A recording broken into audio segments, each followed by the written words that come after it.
ഈശോയുടെ പ്രിയപ്പെട്ട മക്കളെ, വിശുദ്ധ മത്തായി സുവിശേഷം 6:33 ആദ്യം അവിടുത്തെ രാജ്യവും നീതിയും അന്വേഷിക്ക്, ബാക്കിയെല്ലാം കൂട്ടിച്ചേർക്കപ്പെടും. ഈ വചനം 100% ദൈവം നടത്തിയ ഒരു അത്ഭുത മനുഷ്യൻ്റെ ഇൻ്റർവ്യൂയിലൂടെയാണ് നമ്മൾ ഈ സമയത്ത് കടന്നു പോകുന്നത്, അദ്ദേഹത്തിൻ്റെ സാക്ഷ്യത്തിലൂടെ. കഴിഞ്ഞ 18 മാസക്കാലം ലോകത്തെ മുഴുവൻ പിടിച്ചു കുലുക്കിയ വലിയൊരു മഹാമാരിയിലൂടെ നമ്മൾ പൊയ്ക്കൊണ്ടിരുന്ന കാലഘട്ടത്തിൽ അനേകം പേര് ഭയത്തിലും അസ്വസ്ഥതയിലും ദാരിദ്ര്യത്തിലും പോകുമ്പോൾ ദൈവത്തിൻ്റെ ശക്തമായ പരിപാലനയിൽ മുന്നോട്ടു പോയ ദൈവപരിപാലനയുടെ അനുഭവങ്ങൾ നമ്മളോട് പങ്കുവയ്ക്കുന്നത് നമുക്കെല്ലാം സുപരിചിതനായ കോട്ടയത്തിനടുത്ത് മെഡിക്കൽ കോളേജിന് സമീപമുള്ള നവജീവൻ ട്രസ്റ്റിൻ്റെ മാനേജിംഗ് ട്രസ്റ്റി ആയിരിക്കുന്ന സ്നേഹബഹുമാനപ്പെട്ട പിയു തോമസ് ചേട്ടനാണ്. തോമസ് ചേട്ടന് നമുക്ക് എല്ലാവർക്കും സ്നേഹത്തോടെ സ്വാഗതം ചെയ്യുന്നു. തോമസ് ചേട്ടൻ്റെ വലിയൊരു അനുഭവങ്ങൾ നമ്മൾ പ്രിയപ്പെട്ട ഷെക്കേന പ്രേക്ഷിതരുമായിട്ട് പങ്കുവയ്ക്കാൻ പോവുകയാണ്. കഴിഞ്ഞ 18 മാസക്കാലം തോമസ് ചേട്ടനിലൂടെ വലിയ അത്ഭുതങ്ങളാണ് കോട്ടയം ജില്ലയിൽ മാത്രമല്ല കേരളത്തിൽ അങ്ങോളം ഇങ്ങോളം ചെയ്ത്. കർത്താവിൻ്റെ അത്ഭുതങ്ങൾ, കർത്താവിൻ്റെ പ്രവൃത്തികൾ, ദൈവപരിപാലന തോമസ് ചേട്ടൻ ഷെക്കേന പ്രേക്ഷകരുമായി ഒന്ന് പങ്കുവയ്ക്കാമോ? പങ്കുവയ്ക്കാൻ ഒത്തിരിയേറെ ഈശോ ആഗ്രഹിക്കുന്നു. ഈ കോവിഡിൻ്റെ കാലഘട്ടം ആരംഭിച്ച സമയം മുതൽ പിതാവായ ദൈവത്തിൻ്റെ അത്ഭുതങ്ങൾ കാണുവാൻ എനിക്ക് സാധിച്ചു. എനിക്കും എൻ്റെ കൂടെയുള്ളവർക്കും. ഒരുപാട് പേര് മരണപ്പെട്ടു കഴിഞ്ഞു. കോട്ടയം മെഡിക്കൽ കോളേജിൽ മരിച്ച കോവിഡ് രോഗികളെ PPE കിറ്റിട്ട് പൊതിഞ്ഞ് ഇറക്കുന്നു. അവരുടെ കുടുംബാംഗങ്ങളിരുന്ന് കരയുന്നു. ഇങ്ങനെ ഒത്തിരി വേദന നിറഞ്ഞ കാഴ്ചകളാണ് ഞാനും എൻ്റെ കൂടെ പ്രവർത്തിക്കുന്ന എല്ലാവരും കണ്ടുകൊണ്ടിരുന്നത്. ഇവരുടെ എല്ലാവരുടെയും സങ്കടങ്ങൾ കണ്ട് എല്ലാ സമയവും, പ്രത്യേകിച്ചും രാത്രിയിലും കുർബാനയിലും ഒത്തിരി കരഞ്ഞ് പ്രാർത്ഥിച്ച് ഈശോയോട്, ഈശോയെ, ഈ സങ്കടപ്പെടുന്ന മരണപ്പെട്ടവരുടെ കുടുംബങ്ങളെയും രോഗാവസ്ഥയിൽ കഴിയുന്നവരെയും, ചെറിയ ജോലി ഉണ്ടായിരുന്നത് നഷ്ടപ്പെട്ട് കുടുംബത്തിൽ പലവിധ രോഗങ്ങളുമായി കഴിയുന്ന മാതാപിതാക്കളുടെ കുടുംബങ്ങളുമൊക്കെയും ഒത്തിരിയേറെ ആഹാരത്തിന് വിഷമിക്കുന്നു, മരുന്നിന് വിഷമിക്കുന്നു. പ്രത്യേകിച്ച് കൊച്ചു പ്രായത്തിൽപ്പെട്ട കുട്ടികൾ വിശക്കുന്നതെന്ന് പറയുമ്പോൾ അവരുടെ അമ്മമാരുടെ കരച്ചിലുകൾ, പ്രായമായ മാതാപിതാക്കൾക്ക് ആഹാരം കൊടുക്കാൻ നിവൃത്തിയില്ലാത്ത സങ്കടങ്ങൾ, ഉണ്ടായിരുന്ന ജോലി പോയി ഒരു നേരത്തെ ആഹാരത്തിന് പോലും മരുന്നിന് പോലും വഴിയില്ലാത്ത സങ്കടകരമായ കാഴ്ചകൾ കാണാനിടയായി. ഇവരെല്ലാവരും നമ്മുടെ കോട്ടയത്തുള്ള നവജീവനിൽ വന്നാണ് സങ്കടം പറയുന്നത്. ഈ സങ്കടപ്പെടുന്നവരെ കണ്ടുകൊണ്ട് എല്ലാ സമയവും പ്രാർത്ഥിക്കാൻ തുടങ്ങി. ഈശോയെ, ഈ സങ്കടപ്പെടുന്നവരെ എല്ലാം സഹായിക്കാൻ അവിടുന്ന് എന്നെ സഹായിക്കണമെന്ന് എല്ലാ ദിവസവും എപ്പോഴും ഈ ഒരു പ്രാർത്ഥനയായിരുന്നു ഈ ഒരു സമയത്തെല്ലാം. അപ്പോൾ ഈ സങ്കടപ്പെട്ട് വരുന്നവരോട് ഞാൻ പറയും, 2 ദിവസം കഴിഞ്ഞ് വാ, നാളത്തെ കഴിഞ്ഞ് ഉച്ചയ്ക്ക് വാ, നാളത്തെ കഴിഞ്ഞ് വൈകുന്നേരം വാ. അവർ സങ്കടപ്പെടുന്ന ആവശ്യങ്ങൾ കൊടുക്കാനായിട്ട് അതിനു മുമ്പ് ആരെങ്കിലും നവജീവനി വന്ന് നമുക്ക് അതിനുള്ള സംഭാവനകളും സഹായങ്ങളും എത്തിച്ചു തരുന്ന കാഴ്ചകളാണ് നമ്മുടെ കോട്ടയത്തുള്ള നവജീവനിൽ കൂടെ കാണുന്നത്. ലക്ഷക്കണക്കിന് രൂപയാണ് ആളുകളുടെ സങ്കടങ്ങളിൽ സഹായിക്കാൻ സ്വർഗത്തിലെ ദൈവം എന്നെയും എൻ്റെ കൂടെയുള്ളവരെയും നവജീവനിൽ കൂടെ അനുഗ്രഹിച്ചു.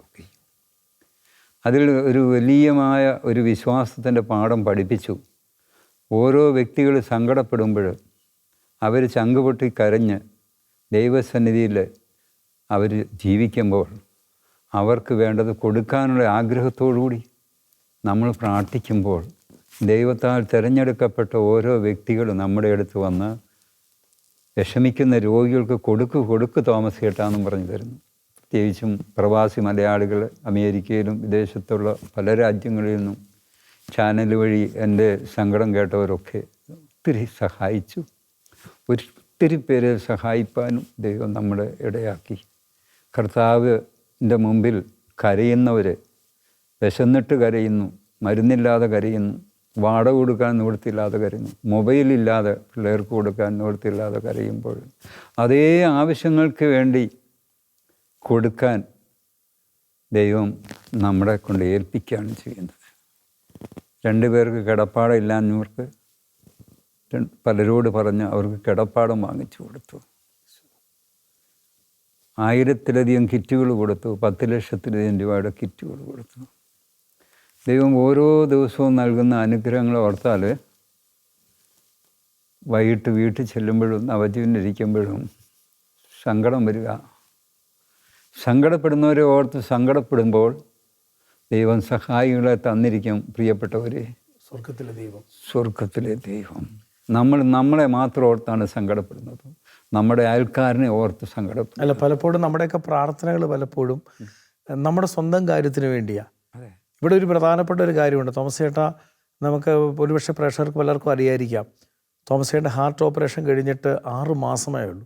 പ്രത്യേകിച്ച് ഈ സമയത്തൊക്കെ അനേകം പേര് ഭയപ്പെട്ടിരിക്കുക. കോവിഡ് കാരണം വീട് വിട്ടിറങ്ങുന്നില്ല.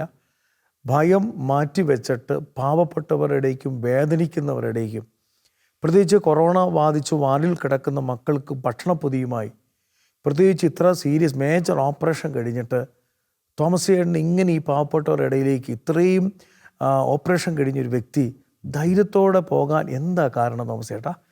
ഞാൻ വീട്ടിൽ 3 മാസം വിശ്രമിക്കണമെന്ന് പറഞ്ഞു. വീട്ടിലെ മുറ്റത്തിരുന്ന് ഞാൻ മുട്ടുകുത്തി പ്രാർത്ഥിക്കുമായിരുന്നു, ബൈബിൾ വെച്ചുകൊണ്ട്, ഈശോയുടെ രൂപം വെച്ചുകൊണ്ട്. അപ്പോൾ വീട്ടിൽ കൊണ്ട് ഓരോരുത്തർ തോമസിൻ്റെ അടുത്ത് വിഷമം പറഞ്ഞ് വരുന്നവരെ സഹായിക്കണമെന്നും പറഞ്ഞ് കുറച്ച് പൈസയൊക്കെ തന്ന് സഹായിച്ചു. അത് രാവിലെ തന്നാൽ ഉച്ചയ്ക്കോ വൈകുന്നേരമോ അതിന് അർഹതപ്പെട്ടവർ സ്വർഗത്തിലെ ദൈവം പറഞ്ഞയക്കും. വീട്ടിൽ ഇരുന്നിടത്തോളം ദിവസം ഇത് തന്നെയായിരുന്നു. എൻ്റെ രോഗമോർത്ത് ഞാൻ സങ്കടപ്പെട്ടില്ല, എൻ്റെ വേദനയോർത്ത് ഞാൻ സങ്കടപ്പെട്ടില്ല, എൻ്റെ വിശ്രമമോർത്ത് ഞാൻ സങ്കടപ്പെട്ടില്ല. വീടിൻ്റെ മുറ്റത്തിരിക്കുമ്പോൾ ഓരോരുത്തർ കൊണ്ടുവന്ന് പൈസ തന്നു. സങ്കടപ്പെടുന്നവരെ, വിഷമിക്കുന്ന രോഗികളെ സഹായിക്കും. അത് ഇങ്ങോട്ട് തന്നു കഴിഞ്ഞാൽ ഉടനെ തന്നെ പറഞ്ഞു വിട്ട പോലെ അതിന് അർഹതപ്പെട്ടവർ നമ്മുടെ മുമ്പിൽ വരിക, അടുത്തയാൾ. അപ്പം ദൈവം ഇഷ്ടം പോലെ ഈശോ തരുന്നു, തരുന്നതിൻ്റെ ഇരട്ടി കൊടുക്കുന്നു, കൊടുക്കുന്നതിൻ്റെ ഇരട്ടി തരുന്നു. അല്ല, ഞാൻ തോമസ് ചേട്ടാ കേട്ട കാര്യം, തോമസ് ചേട്ടന് വേണമെങ്കിൽ ഇത് മറ്റുള്ളവർ വഴി കൊടുക്കാൻ മതി, പക്ഷേ തോമസ് ചേട്ടൻ തന്നെ നേരിട്ട് പോയി. ഞാൻ അത്ഭുതപ്പെട്ട കേട്ട വാർത്ത ഇതാണ്. തോമസ് ചേട്ടൻ മെഡിക്കൽ കോളേജിൻ്റെ ഈ കൊറോണ വാർഡുകളിലും ഈ പരിസരത്തും പോയി മാത്രമല്ല, ഈ കൊറോണ കാലത്ത് ഏറ്റവും വലിയ ആശ്വാസം കൊടുത്ത് ഞാൻ അറിഞ്ഞത്, അനേകം പേര് പറഞ്ഞത്, പ്രത്യേകിച്ച് മെഡിക്കൽ കോളേജിൽ ഈ കൊറോണ വാർഡിലും അല്ലെങ്കിൽ രോഗികൾക്ക് കൂട്ടിരിക്കുന്നവർക്ക് ഭക്ഷണമില്ല, ഹോട്ടലുകളില്ല. അപ്പോൾ സൗജന്യമായിട്ട് അവർക്ക് ഭക്ഷണം കൊടുക്കാനും അവർക്ക് ടീ ഷോപ്പ് കൊടുക്കാനും അവർക്കുള്ള ആവശ്യമുള്ള പൊറോട്ടയും ഭക്ഷണങ്ങളും ഭക്ഷണ പൊതികളും കൊടുക്കുന്നു. അനേകം പേർക്ക് ആശ്വാസം കൊടുക്കുവാൻ, പ്രത്യേകിച്ച് തോമസ് ചേട്ടൻ തന്നെ മുൻകൈ എടുത്തിട്ട് ഈ പ്രത്യേകിച്ച് ഓപ്പറേഷൻ കഴിഞ്ഞിട്ട് പോലും ഇപ്പോൾ 70ഓളം വയസ്സ് കഴിഞ്ഞു, എന്നിട്ടും ആ ധൈര്യത്തോടെ പോകാൻ എന്തായിരിക്കും തോമസ് ചേട്ടൻ ഇതിൻ്റെ കാരണം? ഞാൻ സ്വർഗത്തിലെ എൻ്റെ ഈശോ തരുന്ന ആ വലിയൊരു ശക്തിയുള്ളൊരു അനുഗ്രഹം എനിക്ക് തരുന്ന. എനിക്ക് വിശ്രമിക്കാനായിട്ട് എന്നെക്കൊണ്ട് പറ്റത്തില്ല, എനിക്ക് വിശ്രമം വേണ്ട. എൻ്റെ അടുത്ത് കരഞ്ഞ് കുഞ്ഞുങ്ങൾക്കൊന്നുമില്ല തോമസ് ചേട്ടാന്ന് പറഞ്ഞ് കരയുന്നു. പ്രായമായ അപ്പനും അമ്മയ്ക്കും കൊടുക്കാൻ ഒന്നുമില്ല തോമസ് ചേട്ടാന്ന് പറഞ്ഞു. ഒരു പാക്കറ്റ് ബിസ്ക്കറ്റ് മേടിക്കാൻ നിവൃത്തിയില്ല, ഒരു പാക്കറ്റ് പാല് മേടിക്കാൻ നിവൃത്തിയില്ല എന്ന് പറയുമ്പം ഞാൻ എന്തിനാണ് വിശ്രമിക്കുന്നത്? ആ വിശ്രമം എനിക്ക് വേണ്ടാന്ന് വെച്ചു. പക്ഷേ സ്വർഗത്തിലെ ഈശോ എനിക്ക് ഒരാപത്തും വരുത്താതെ എന്നെ ശക്തിപ്പെടുത്തിക്കൊണ്ടിരുന്നു. ഞാൻ ഒട്ടും വിശ്രമിച്ചിട്ടില്ല. ഓപ്പൺ ഹാർട്ട് സർജറി കാരിത്താസ് ചെയ്തു. അവിടുത്തെ ഡോക്ടറും അവിടുത്തെ അച്ഛനും ഒക്കെ എന്നെ പൊന്നുപോലെ നോക്കി. അവരൊന്നും മേടിച്ചില്ല, എല്ലാം ഫ്രീ ആയിട്ട് എനിക്ക് നല്ല ഭക്ഷണവും എല്ലാം തന്നു. അതെല്ലാം സ്വർഗത്തിലെ ദൈവം തന്ന വലിയ അനുഗ്രഹമാണ്. അപ്പോൾ ഇതുപോലെ വേദനിക്കുന്നവർക്ക് സഹായം കൊടുക്കാൻ വേണ്ടി ഈശോയുടെ കരമായി മാറണമെന്ന് തീരുമാനിച്ചു. അപ്പോൾ ഈ ഒരു ധൈര്യം ഒരു പരിശുദ്ധാത്മാവിൻ്റെ ശക്തിയാണ്. കാരണം എല്ലാം കേട്ടത് ഭയത്തിൻ്റെ സമയമാണ്. പക്ഷേ ധൈര്യത്തോടു കൂടി എന്നോട് ഒത്തിരി പേർ പറഞ്ഞ് വേദനിക്കുന്ന മക്കൾ, അവർക്കൊരു ആശ്വാസം കൊടുക്കാൻ അവരുടെ മുമ്പിലേക്ക് ഇറങ്ങിത്തിരിച്ചു. പക്ഷേ ഞാനൊരു അത്ഭുതപ്പെട്ട കാര്യം തോമസ് ചേട്ടാ, സാധാരണ എല്ലാവരും പറയണത് ഞങ്ങൾക്കില്ല ഇല്ല എന്ന് പറയുമ്പോൾ വാരി കൊടുക്കുവാൻ, ഞാൻ തോമസ് ചേട്ടനെ കണ്ട ഏറ്റവും വലിയ പ്രത്യേകത ഏതാണ്? വാരി കൊടുക്കുവാൻ യാതൊരു മടിയും തോമസ് ചേട്ടൻ കാണിക്കുന്നില്ല. എത്രത്തോളം ഞാൻ തോമസ് ചേട്ടൻ്റെ അനുഭവം എനിക്കുണ്ട്. കാരണം ഈ എന്നെ കേൾക്കുന്ന പ്രിയപ്പെട്ട പ്രേക്ഷകരെ, ഞാൻ 2001 നവജീവനിൽ വന്ന ശുശ്രൂഷയാണെങ്കിൽ പിന്നീട് ആ സുവിശേഷ വേലയ്ക്ക് വന്നു. അപ്പോൾ എനിക്ക് 21 വർഷത്തെ ആത്മീയ ബന്ധമുണ്ട്. പ്രത്യേകിച്ച് എൻ്റെ ആത്മീയ പിതാവാണ്, ആത്മീയ ഗുരുവാണ്. ഞാൻ തോമസേട്ടൻ്റെ ശിഷ്യനാണ്. 21 വർഷത്തെ വ്യക്തിപരമായ അനുഭവം എനിക്കുണ്ട്. പ്രിയപ്പെട്ട പ്രേക്ഷകർ ശ്രദ്ധിക്കേണ്ട ഒരു കാര്യം, തോമസേട്ടനെ ഞാൻ 21 വർഷം കണ്ടത് കിട്ടുന്നതെല്ലാം വാരിക്കൊടുക്കുവാൻ, അതായത് അമർത്തിക്കുലുക്കി നിറച്ചു തരുമെന്നുള്ള ദൈവവചനം 100% നടക്കുന്നതും, ഈ 5 അപ്പം 5000 പേരെ തീറ്റിപ്പറ്റി അത്ഭുതങ്ങൾ നടക്കുന്നതും നവജീവനില്ല. തോമസേട്ടൻ ഇങ്ങനെ ഒരു മനസ്സ്, പ്രത്യേകിച്ച് ഇങ്ങനെ കൊടുക്കുമ്പോൾ കർത്താവ് ഇനി ഇരട്ടി, പ്രത്യേകിച്ച് കോവിഡ് കാലഘട്ടമാണ്, ഇത് തരുമെന്ന് എങ്ങനെ ബോധ്യം കിട്ടി? കാരണം എന്താ തോമസേട്ടാ? ഞാൻ 4ാം ക്ലാസ് മുതൽ കൊടുക്കാൻ തുടങ്ങിയതാണ്. എൻ്റെ അനുഭവം പറഞ്ഞാൽ, എനിക്ക് കൊടുക്കാനില്ലെങ്കിൽ എനിക്ക് സങ്കടം, എനിക്ക് കൊടുക്കാനില്ലെങ്കിൽ ഏറ്റവും സങ്കടമാണ്. അതുകൊണ്ട് സങ്കടപ്പെട്ട് വരുന്നവരോട് പറയാം, നാളെ ഉച്ചയ്ക്ക് വാ, നാളത്തെ കഴിഞ്ഞ് വൈകുന്നേരം വാ. ഒരു മൊബൈൽ ഫോൺ വേണം തോമസ് ചേട്ടാ, മാനെ നാളെ ഉച്ചയ്ക്ക് വാ മാനെ, അല്ലെ നാളെ വൈകുന്നേരം. അതിനിടയ്ക്ക് ആരെങ്കിലും മേടിച്ച് തരും. ഇത് ഞാൻ എല്ലാ ദിവസവും കണ്ടുകൊണ്ടിരിക്കുകയാണ്. എന്നെ കാണുന്ന പ്രിയപ്പെട്ടവർ, സങ്കടപ്പെടുന്നവരെ ഓർത്ത് സങ്കടപ്പെട്ട് പ്രാർത്ഥിച്ചാൽ ദൈവം നമ്മുടെ മുമ്പിൽ വന്ന് അവർക്ക് കൊടുക്കാനുള്ളത് തന്നിരിക്കും. ഒരു മടിയും കൂടാതെ കൊടുക്കുക, ഒരു കുറവില്ലാതെ സ്നേഹിക്കുക, ഒരു കുറവില്ലാതെ ക്ഷമിക്കുക, ഉള്ളതെല്ലാം കൊടുക്കുക. ഒന്ന് പരീക്ഷിച്ച് നോക്കുക. തോമസേട്ടൻ ഞാനിങ്ങനെ തോമസേട്ടൻ ഇപ്പോൾ ഒരു കേട്ട അനുഭവം ഇതാണ്. തോമസേട്ടൻ്റെ അടുത്ത് 2 വീട്ടുകാർ വർഷങ്ങളായിട്ട് വീടില്ല, കിടക്കാൻ സൗകര്യമില്ല. അപ്പോൾ അവരെ ഓർത്ത് തോമസേട്ടൻ ചാപ്പലിരുന്ന് പ്രാർത്ഥിച്ചു. രാവിലെ വെളുപ്പിനെ എഴുന്നേറ്റ് പ്രാർത്ഥിച്ചു. പിന്നീട് രാത്രി പ്രാർത്ഥിച്ചിട്ട് ഒരു സ്വപ്നം വെളുപ്പിനെ കണ്ടു. ഈശോ ഒരു കെട്ടൊരു മഞ്ഞ കൂടിനകത്ത് നിറച്ചു പണവുമായിട്ട് വന്നു എന്ന് അവർക്ക് കൊടുക്കാനുള്ള കൊണ്ടിരുന്നു. പക്ഷേ ആ അനുഭവം ഒന്ന് പറയാമോ തോമസേട്ടാ? ഞാൻ അവരെ ഓർത്ത് ഒത്തിരി സങ്കടപ്പെട്ട് പ്രാർത്ഥിക്കുമായിരുന്നു. ആ സമയത്ത് രാത്രി ഞാനൊരു സ്വപ്നം കണ്ടു. അവർക്ക് കിടപ്പാടത്തിനൊരുക്കുന്നതിന് വേണ്ടി ഒരു മഞ്ഞക്കൂടിനകത്ത് കുറേ പൈസ ഒരാൾ കൊണ്ടുത്തരുന്നു. പിറ്റേ ദിവസം അത് സംഭവിക്കുകയും ചെയ്തു. അതേപോലെ തന്നെ ആ കൂടും മഞ്ഞയാണ്. അതവർക്ക് 2 കൂട്ടർക്ക് കിടപ്പാടം ഉണ്ടായി. അപ്പോൾ തോമസേട്ടൻ അങ്ങനെ ഈ നൊന്തു വേദനിച്ച് മറ്റുള്ളവർക്ക് വേണ്ടി കരഞ്ഞപ്പോൾ സ്വർഗത്തിലെ ഈശോ പിറ്റേ ദിവസം തന്നെ അത്ഭുതങ്ങൾ ചെയ്യുക. ഇതിങ്ങനെ പല കുഞ്ഞുങ്ങളുടെ കല്യാണക്കാര്യത്തിനും പലരുടെ വീടിൻ്റെ ജപ്തിക്കാര്യത്തിനും ഒക്കെ ഉണ്ടായിട്ടുണ്ട്. അവർക്ക് കൊടുക്കാനുള്ള കൃത്യം പൈസ ഈശോ ആരിൽ കൂടിയാലും തരും. ആയിരക്കണക്കിന് അനുഭവങ്ങളുണ്ട്. ഒരുപാട്. ഇപ്പം ഈ കോവിഡിൻ്റെ കാലഘട്ടത്തിൽ 1 വർഷമായിട്ട് ഇറച്ചിക്കറിയും മീൻകറിയും കൂട്ടാത്ത വീടുകളുണ്ട്. ഒരു വർഷമായിട്ട്.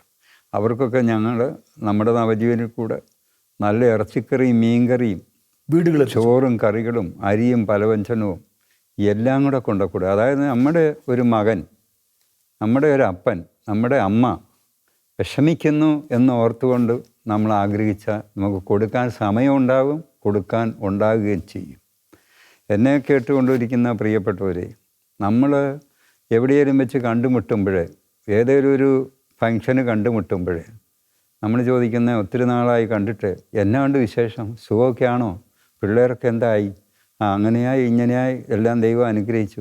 ആ കൂടെ ഒരു ചോദ്യം ചോദിക്കുന്നത് നല്ലതാണ്. സുഖമാണോ എന്ന് ചോദിക്കുന്ന ചോദ്യത്തിൽ ഒരു ചോദ്യം, നിങ്ങളുടെ അടുത്ത് എവിടെയെങ്കിലും ഒത്തിരി ദുഃഖം അനുഭവിക്കുന്നവരുണ്ടോ? ക്യാൻസർ രോഗികൾ, കിഡ്നി രോഗികൾ, കിടപ്പ് രോഗികൾ, പ്ലാസ്റ്റിക് പടുത വലിച്ചു കെട്ടിക്കിടക്കുന്നവരുണ്ടോ? നിങ്ങൾക്ക് സുഖമാണ്. നിങ്ങളുടെ അയൽവക്കത്ത്, നിങ്ങളുടെ കാങ്കെ ഒത്തിരി ദുഃഖം അനുഭവിക്കുന്നവരുണ്ടോ?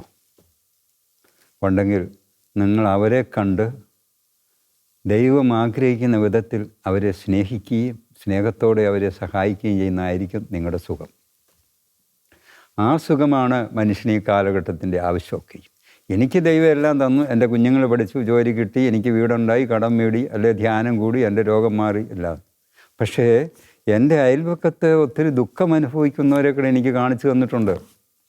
ഓരോ സുഹൃത്തിനെ കാണുമ്പോഴും ഓരോ ബന്ധുക്കളെ കാണുമ്പോഴും സുഖമാണോ എന്ന് ചോദിക്കുന്ന കൂട്ടത്തിൽ ചോദിക്കണം, നിങ്ങളുടെ അടുത്ത് എവിടെയെങ്കിലുമൊക്കെ കിടപ്പ് രോഗികളുണ്ടോ, ക്യാൻസർ രോഗികളുണ്ടോ, കിഡ്നി രോഗികളുണ്ടോ, ഈ കോവിഡ് രോഗത്താൽ മരണപ്പെട്ടവരുണ്ടോ? തുച്ഛമായ വരുമാനം കൊണ്ട് ജീവിക്കുന്ന ആളുകൾ കോവിഡ് രോഗത്താൽ മരിച്ചു. ഈ കഴിഞ്ഞ ദിവസം ഒരു സഹോദരിയും 2 പെൺകുഞ്ഞുങ്ങളും വന്നു. ആത്മഹത്യ ചെയ്യണമെന്നുണ്ട്, പേടിയാ താമസിച്ചിട്ട.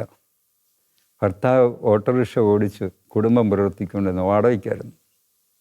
ഭർത്താവ് കോവിഡ് രോഗത്താൽ മരിച്ചിട്ട് 37 ദിവസമായി. പ്രായമായ അച്ഛനുണ്ട്, അമ്മയുണ്ട്. ഞാനൊരു രോഗിയാണ്. ഒരു നേരത്തെ ആഹാരത്തിന് വകയില്ല. ഞങ്ങൾ എന്ത് ചെയ്യണം? ഞാൻ പറഞ്ഞു, മോനെ നീ വിഷമിക്കണ്ട. നിന്നെ ഞാൻ മകളായിട്ട് സ്വീകരിച്ചിരിക്കുന്നു. നീ വിഷമിക്കണ്ട.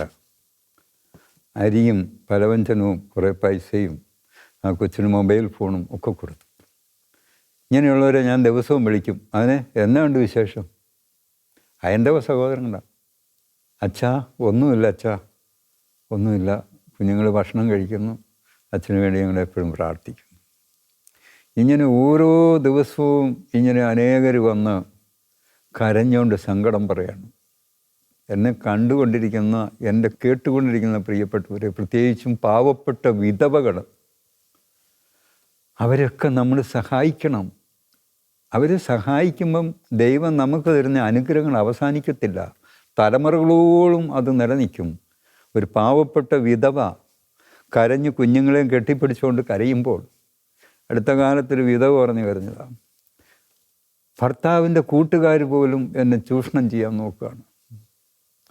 ഒന്നെങ്കിൽ ഞാൻ വിഷം കുടിക്കണം, അല്ലെങ്കിൽ ഞാൻ അവരുടെ വഴിയെ പോകണം. ഞാൻ എന്ത് ചെയ്യും? ഇങ്ങനെയുള്ള ചോദ്യങ്ങൾ, വിധവകളുടെ ദുഃഖം വലിയ ദുഃഖമാണ്. ആരും അറിയപ്പെടാത്ത വിധവകളുടെ ദുഃഖം. അതുപോലെ തന്നെ വചനപ്രഘോഷകരും. അത് ഞാൻ ചോദിക്കുമ്പോൾ ഒരു ചോദ്യം, ഞാൻ കണ്ട ഏറ്റവും വലിയൊരു കാര്യം, ഈ കാലയളവിൽ ഒത്തിരി വചനപ്രഘോഷകർ, ഏകദേശം 1.5 വർഷ ധ്യാന കേന്ദ്രങ്ങളൊന്നുമില്ല, ഏകദേശം കേരളത്തിൽ 150ഓളം വചനപ്രഘോഷകരെ എല്ലാ മാസവും സഹായിക്കുകയും അവരുടെ വീടുകളിൽ അരിയും മറ്റു സാധനങ്ങൾ എത്തിക്കുകയും അവരെ ആശ്വസിപ്പിക്കാൻ തോമസ് ചേട്ടൻ അങ്ങനെ ഒരു തോന്നാനൊരു കാരണം എന്താ? പ്രത്യേകിച്ച് അവർക്ക് ഒത്തിരി ആശ്വാസമാണല്ലോ അത്. പലരും എന്നെ വിളിച്ചു, തോമസ് ചേട്ട അതിഭയങ്കരമായ വിഷമാണ്. അപ്പോൾ എൻ്റെ കൂടെ കഴിഞ്ഞ 20 വർഷത്തിലധികമായിട്ട് പ്രവർത്തിക്കുന്ന തമ്പിച്ചായൻ എന്നോട് പറഞ്ഞു, തോമസ് ചേട്ട ഒരുപാട് വിഷമിക്കുകയാണ് വചനപ്രഘോഷകർ. വാടകയ്ക്ക് താമസിക്കുന്ന ഒരുപാട് പേര്, കുഞ്ഞുങ്ങൾക്ക് ആഹാരമില്ല, പ്രായമായ അപ്പനമ്മമാർ വാടക കൊടുക്കാൻ നിവൃത്തിയില്ല. അവരെയൊക്കെ ഓർത്ത് പ്രാർത്ഥിച്ചപ്പം അവർക്ക് കൊടുക്കാനുള്ളതെല്ലാം ഈശോ തന്നു. അതെല്ലാം നമ്മൾ ഒത്തിരി കാലമായിട്ട് നമ്മളെപ്പോഴും ശുശ്രൂഷയിൽ സജീവമായിട്ട് പങ്കുചേരുന്ന തമ്പിച്ചാനെയും ലൂസിയാൻ്റെയും ഒക്കെ ഏൽപ്പിച്ചു. അവർ അയച്ചു കൊടുത്തു. അങ്ങനെ അവരുടെ ആ ദുഃഖത്തിൽ പങ്കുചേരാൻ സ്വർഗത്തിലെ ദൈവം നവജീവനെയും എന്നെയും തമ്പിച്ചാനെയും ഒക്കെ അനുഗ്രഹിക്കുകയായിരുന്നു. അതൊരു വലിയ കാര്യമാണ്. അവർ ആരും അറിയപ്പെടുന്നില്ല, അവർക്ക് മറ്റൊരു കൂലിപ്പണിക്ക് പോകാൻ പറ്റുന്നില്ല, വാടക കൊടുക്കാൻ നിവൃത്തിയില്ല, ആഹാരത്തിന് വഴിയില്ല, അവർക്കെങ്ങൊന്നും ഒരു സഹായം കിട്ടുന്നില്ല. വചനപ്രഘോഷകർ, ഗാന ശുശ്രൂഷകർ, ദേവാലയ ശുശ്രൂഷകർ, ധ്യാനമന്ദിരത്തിലെ ശുശ്രൂഷകർ വല്ലാതെ അവർ വിഷമിച്ച് കരയുകയാണ് ചെയ്യുന്നത്. എന്നെ കണ്ടുകൊണ്ടും കേട്ടുകൊണ്ടും ഇരിക്കുന്ന പ്രിയപ്പെട്ടവർ, നിങ്ങളുടെ അടുത്തൊക്കെ നിങ്ങളുടെ അറിവിൽ വചനപ്രഘോഷകർ വാടകയ്ക്ക് കഴിയുന്നുണ്ടോ? ആഹാരത്തിന് വിഷമിക്കുന്നുണ്ടോ? ഒരു കുഞ്ഞുങ്ങൾക്കൊരു മൊബൈൽ ഫോണില്ലേ? നിങ്ങളവരെ ഒന്ന് സഹായിക്കുക. അവർ എല്ലാം ഉപേക്ഷിച്ചുകൊണ്ട് കർത്താവിൻ്റെ കാൽപാദത്തിൽ അവർ കമന്ന് കിടന്ന് കരഞ്ഞ് ജീവിക്കുകയാണ്. കർത്താവിൻ്റെ ബലിപീഠത്തിൽ ഒരു ശുശ്രൂഷ ചെയ്തവരാണ്. അവരെയൊക്കെ സഹായിക്കാൻ കർത്താവായ ദൈവം നമുക്ക് അനുഗ്രഹം തരുന്നുണ്ട്. തീർച്ചയായിട്ടും തോമസ് ചേട്ടൻ പറഞ്ഞൊരു കാര്യം വലിയ സത്യമാണ്. സുവിശേഷം പ്രസംഗിക്കുന്നവർ പാദങ്ങൾ എത്ര സുന്ദരമെന്നാണ് പൗലോസ് ലീഗ പറയുന്നത്. അപ്പോൾ അവരെ സഭയ്ക്ക് ശക്തിയായി നിൽക്കുന്ന അൽമായ ശുശ്രൂഷകരെ, ഗാന ശുശ്രൂഷകരൊക്കെ സഹായിക്കാൻ സ്വർഗത്തിലെ ദൈവം തോമസ് ചേട്ടനെ തിരഞ്ഞെടുത്തു. അതോടൊപ്പം തന്നെ തോമസ് ചേട്ടൻ എപ്പോഴും പറയുന്നൊരു കാര്യമാണ്, അതായത് കർത്താവ് വാരിത്തരും, കർത്താവ് വാരി കൊടുക്കുവാൻ ക്രമ നൽകി, കൊടുക്കുന്നതനുസരിച്ച് വാരി സാധാരണ എല്ലാവരും പറയണത് ഒന്നുമില്ലെന്ന് പറയുമ്പോൾ, ഇല്ല, കർത്താവ് എന്നെ എപ്പോഴും, ഞാൻ തോമസ് ചേട്ടനെ വിളിക്കുമ്പോൾ തോമസ് ചേട്ടൻ, കർത്താവ് വാരി തരുന്ന മോനെ, കർത്താവ് മറ്റുള്ളവർക്ക് കൊടുക്കാൻ ക്രമ തരുന്നു. അതേക്കുറിച്ചൊന്ന് പറയാം. ഞാൻ ഒരുപാട് വിഷമിക്കുമ്പോഴേ ചിലർ ഫോൺ വിളിച്ചു പറയും, തോമസ് ചേട്ടാ നാളെ ഇതിലേന്ന് വാ, പാവപ്പെട്ട രോഗികൾ കൊടുക്കാൻ കുറച്ച് കാശ് തരാം. ഞാൻ വിഷമിക്കുന്ന സമയത്ത് ഭരണങ്ങാനത്തെ പാമ്പ്ലാനി കുടുംബത്തിലെ സഹോദരൻ ഒരു വ്യവസായിയാണ്. അദ്ദേഹം എപ്പോഴും പറയും, എൻ്റെ പേര് പറയരുതെന്ന് പറയും. ഞാൻ വിഷമിക്കുന്ന സമയത്ത് തന്നെ ഫോൺ വിളിക്കും, തോമസ് ചേട്ടാ എന്നാ വാ, പാവപ്പെട്ട രോഗികൾ കൊടുക്കാൻ ഇത്തിരി കാശ് തരാം. ഞാൻ എപ്പം മറ്റുള്ളവരെ ഓർത്ത് ഞാൻ സങ്കടപ്പെടുന്നോ അപ്പോഴാരെങ്കിലും എന്നെ ഫോൺ വിളിച്ച് പറയും. ആരെ ഓർത്ത് സങ്കടപ്പെട്ട് കരഞ്ഞാൽ? ഞാൻ വഴിയെ നടക്കുമ്പോൾ, ആശുപത്രി പരിസരത്തൂടെ നടക്കുമ്പോൾ ഒന്ന് കാണാൻ ആഗ്രഹിച്ചിരിക്കുകയായിരുന്നു തോമസ് ചേട്ടാ എന്നാ രോഗികൾക്ക് കൊടുക്കുക. എവിടെ ചെന്നാലും പറയും ഞാനൊന്ന് കാണാൻ ആഗ്രഹിച്ചിരിക്കുകയാണ്. ആ കൂടെ ചെല്ലു പറയും തോമസ് ചേട്ടനെ ഞാനൊന്ന് കാണാൻ ആഗ്രഹിച്ചിരുന്നു, ഭയങ്കര വിഷമമാണ്. അപ്പം ഇങ്ങോട്ട് തരുമ്പോഴേ അടുത്ത സ്റ്റോപ്പിൽ തന്നെ അടുത്ത സ്ഥലത്ത് തന്നെ അതിനൊരാളെ നിർത്തിയിട്ടുണ്ട്. കർത്താവ് ഒരുക്കിയിരിക്കുക. കർത്താവിൻ്റെ ഒരുക്കം എന്ന് പറഞ്ഞാൽ സ്നേഹിതരെ അതറിയണമെങ്കിൽ കർത്താവിൻ്റെ മുമ്പിൽ കരയുന്നവരെ സ്നേഹിക്കാൻ തുടങ്ങുക. അവരുടെ കുറവുകളെയും വേദനകളെയും ഒന്ന് ഏറ്റെടുക്കാൻ നോക്കുക. അപ്പോൾ അവിടെ പ്രവർത്തിക്കാനായിട്ടുള്ള അനുഗ്രഹം നമുക്ക് തന്നുകൊണ്ടേയിരിക്കും. ഇത് ഒരുമാതിരിപ്പെട്ടവർക്കൊന്നും ഇതറിയാവുമെന്ന് എനിക്ക് തോന്നുന്നില്ല. കർത്താവിൻ്റെ മുമ്പിലിരുന്ന് പ്രഭാതത്തിലിരുന്ന് കരയുന്നവർ, തൻ്റെ കുഞ്ഞുങ്ങളെ ഓർത്ത് കുടുംബത്തെ ഓർത്ത് കരയുന്നവർ, അവരെ ഓർത്ത് നമ്മളിരുന്ന് പ്രാർത്ഥിക്കുമ്പോഴേ, ഞാൻ എപ്പോഴും വെളുപ്പിനെ പ്രാർത്ഥിക്കും, കർത്താവ് ദുഃഖവും ദുരിതവും കണ്ണുനീരും വേദനയായി കഴിയുന്ന രോഗികളെ നിത്യദുഃഖിതരെയും സഹായിപ്പാൻ അവിടുന്ന് എന്നെ അനുഗ്രഹിക്കണമേ. ആ അനുഗ്രഹിക്കണേ എന്ന് പ്രാർത്ഥിച്ചു നടക്കുമ്പം അവർക്ക് വേണ്ടതെല്ലാം ആരിൽ കൂടിയാലും കർത്താവ് തരും. നമ്മൾ അന്നേരം കൊടുക്കുകയും ചെയ്യും. കൊടുക്കാനില്ലെങ്കിൽ എനിക്ക് സങ്കടം വരും. എനിക്ക് സങ്കടം വരുമ്പോഴേ എനിക്ക് തരും. എത്രയോ വർഷങ്ങളായിട്ട് 54 വർഷമായിട്ട് ഇങ്ങനെ കണ്ടുകൊണ്ടിരിക്കുകയാണ്. ഈശോയെ കൊടുക്കാനുണ്ടാകണേ. എൻ്റെ അടുത്ത് വന്ന് സങ്കടപ്പെടുന്നവരെ എല്ലാം സഹായിപ്പാൻ കൊടുക്കാനുണ്ടാകണേ. എന്തോരം കിഡ്നി രോഗികളും ക്യാൻസർ രോഗികളും കോവിഡ് രോഗത്താൽ മരണപ്പെട്ടവരാണ് നമ്മുടെ നവജീവനി വരുന്നത്. ഒരു പള്ളിയിലോ ഒരു അമ്പലത്തിലോ ഒരു സ്ഥലത്തും പോകുന്നില്ല. നടന്ന് മടുത്തു, ചോദിച്ച് മടുത്തു, യാചിച്ച് മടുത്തു. എല്ലാവരും പറഞ്ഞു നവജീവനിച്ചല്ലേ എന്ന് പറഞ്ഞു. സാരയില്ല മോനെ, നീ അവിടെ ഇരിക്കും. ചോറുണ്ടോ? ഇച്ചിരി ചോറുണ്ട്. ഉച്ചനേരത്താണ് അവർ, ഇച്ചിരി മുമ്പാണെങ്കിലും അവർ ചോറ് കിട്ടും. പോകാൻ നേരത്ത് വൈകിട്ടത്തേനുള്ള ചോറുകൂടെ പൊതിഞ്ഞു കൊടുക്കും. നല്ല മീൻ കറിയോ ചിക്കൻ കറിയോ അവിടെ ഉണ്ടെങ്കിൽ അതുകൂടെ വലിയ കൂടിനകത്ത് പാക്കി കൊടുക്കും. മാനെ ഇതുകൂടെ കൊണ്ടുപോകും. വളരെ സന്തോഷം. കഴിഞ്ഞ ദിവസം ഒരു അമ്മയും മകനും വിഷമിച്ച് വന്നു. 3:00 ചോറുണ്ണാന്ന് പറഞ്ഞാൽ വേണ്ട, വീട്ടിൽ ചെന്ന് കഴിച്ചോളാം. വീട്ടിൽ ചെന്ന് ഒന്നുകൂടെ കഴിച്ചു, ഇപ്പോൾ ഇവിടെ നിന്ന് കഴിക്കണമെന്ന് പറഞ്ഞു. ചുമ്മാ അമ്മയ്ക്കും മകനും ഞാൻ പ്ലേറ്റ് ചോറ് കൊടുത്തു കഴിഞ്ഞു. ഞാൻ വേറെ സൈഡിലോട്ട് തിരിഞ്ഞ് ഒരാവശ്യത്തിന് നോക്കിയപ്പം ഈ അമ്മ ഞാൻ കാണാതെ അമ്മയുടെ പകുതി മുക്കാലും ചോറ് മോൻ്റെ പ്ലേറ്റിലേക്ക് തട്ടിയിടുക. തിരിച്ച് ഞാൻ നോക്കി, സാരയില്ലെന്നും പറഞ്ഞ് ഞാൻ പ്ലേറ്റ് എടുത്തുകൊണ്ട് നിറയും ചോറ് കൊടുത്തു.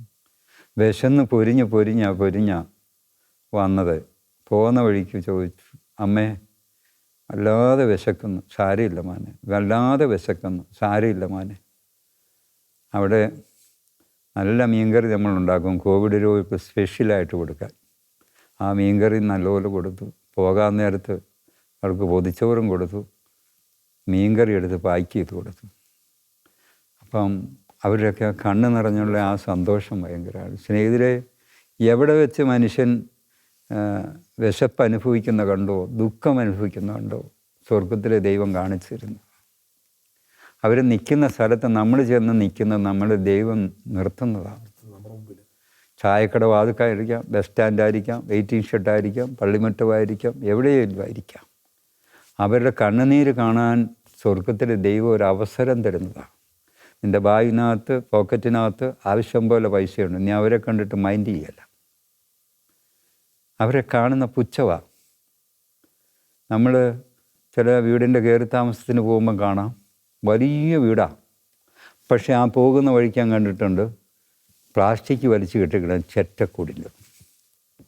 2 ബാത്റൂമിൻ്റെ പൈസ മതി അതുങ്ങൾക്കൊരു കുഞ്ഞു വീടുണ്ടാക്കി കൊടുക്കാൻ.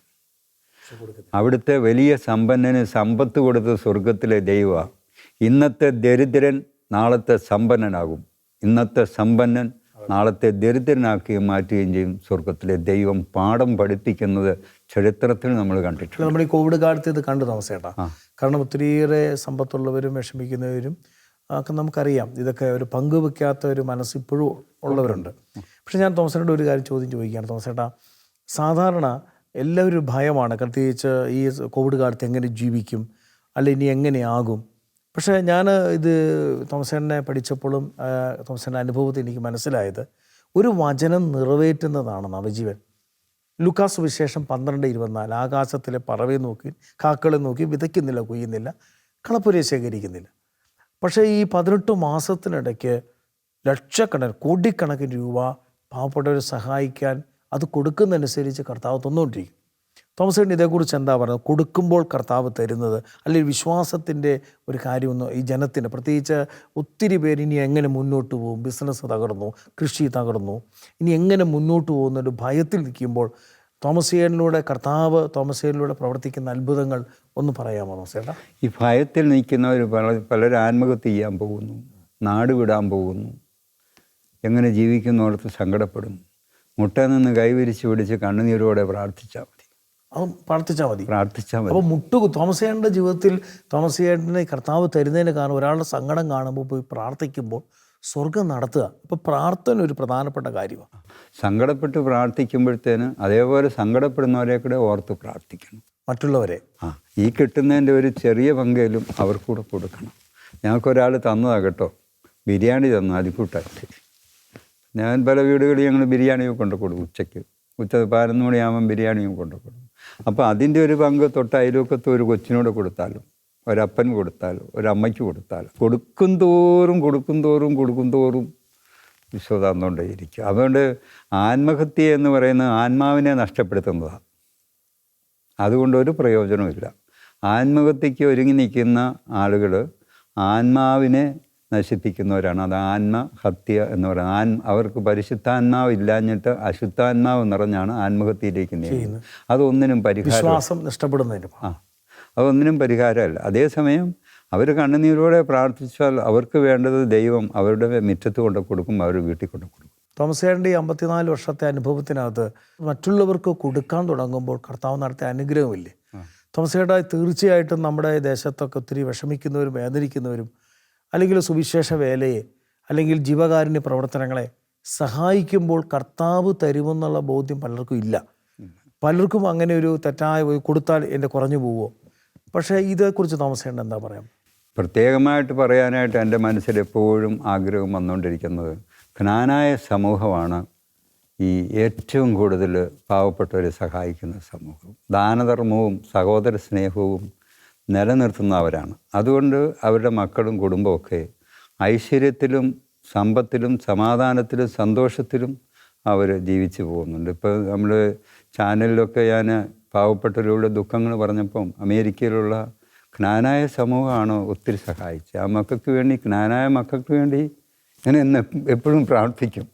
എന്നെ ഒരിക്കൽ പോലും കണ്ടിട്ടില്ലാത്തവർ ഒരുപാട് സഹായിച്ചിട്ടുണ്ട്. ഒരിക്കൽ പോലും കണ്ടിട്ടില്ല. അത് ജ്ഞാനായ സമൂഹത്തിലെ നൂറ്റാണ്ടുകൾക്ക് മുമ്പുള്ള അമ്മമാരുടെ സ്നേഹ സംസ്കാരമാണ്.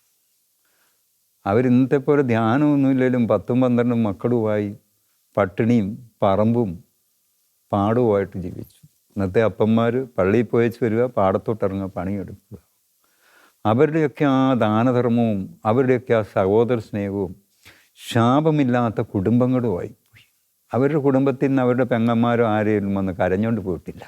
അതിന് കാരണം തോമസ് ചേട്ടാ ഈ പാവപ്പെട്ടവരുടെ കരുണ കാണിക്കുകയും സഭയെ ശുശ്രൂഷകളെയും ദൈവ ശുശ്രൂഷകളെയും ഒക്കെ ഒത്തിരി സഹായിക്കുന്നുകൊണ്ടാണ്. അതെ, തീർച്ചയായിട്ടും ഭയങ്കര സഹായമാണ്, ഭയങ്കര സ്നേഹ സംസ്കാരമാണ് കോട്ടയം രൂപതയിലെ ജ്ഞാനായ സമൂഹത്തിലെ പ്രത്യേകിച്ച് സ്ത്രീകൾ. അതായത് നമ്മൾ ഓരോരുത്തരും അറിയേണ്ടത്, നമ്മുടെ ഭാര്യമാർക്ക് നമ്മുടെ സഹോദരങ്ങളെ സ്നേഹിക്കണമെന്നുള്ള ആഗ്രഹം ഉണ്ടാകണം. നമ്മുടെ വീട്ടിൽ വരുന്നവരെ സഹായിക്കണമെന്നുള്ള ആഗ്രഹം ഉണ്ടായെങ്കിൽ നമുക്കെപ്പോഴും അത് സാധിക്കത്തുള്ളൂ. മനസ്സിലായോ? നമ്മുടെ പെങ്ങന്മാർ അവർ കല്യാണം കഴിഞ്ഞ് പോയി, നമ്മുടെ അനിയന്മാർ ചേട്ടന്മാർ വേറെ വീട്ടിൽ താമസിക്കുന്നു. അവരുടെ മക്കളൊക്കെ കയറി വരുമ്പം ഒത്തിരി അവരെ ആദരിച്ച് സ്നേഹിച്ച് ആഹാരം കൊടുക്കുമ്പോഴാണ് അവർ എപ്പോഴും ആ ആൻറ്റിമാർക്ക് വേണ്ടി അവർ പ്രാർത്ഥിക്കും. പ്രിയപ്പെട്ടവരെ, കോവിഡ് കാലത്തെ ദൈവപരിപാലനയെക്കുറിച്ചുള്ള ബഹുമാനപ്പെട്ട പി യു തോമസ് ചേട്ടൻ്റെ അനുഭവ സാക്ഷ്യങ്ങൾ ഇവിടെ അവസാനിക്കുന്നില്ല. അടുത്തൊരു എപ്പിസോഡിൽ നമ്മൾ വീണ്ടും കണ്ടുമുട്ടും. അതുവരെ കർത്താവ് നിങ്ങളെ എല്ലാവരും അനുഗ്രഹിക്കട്ടെ. ആമേൻ.